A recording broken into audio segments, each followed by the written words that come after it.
ఇలా ఉండగా ద్రుపదరాజు గారు పరమశివుని ప్రార్థన చేసి తగిన సంతానము కావాలని అడిగిన సమయంలో పరమశివుడు వచ్చి అన్నాడు, ఓ ద్రుపదరాజా, తొలి నీదు గర్భమురా ముందు బిడ్డ యక్ష శత్రుపలో పుంసత్వము చెందువాడు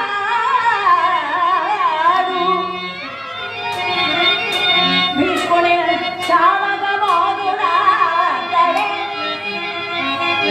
భీష్ముని చావగమోదుడా తడే నా వచనము తప్పదు సుమా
మగవాడుగా భావించి పెంచి పెద్ద చెయ్యి.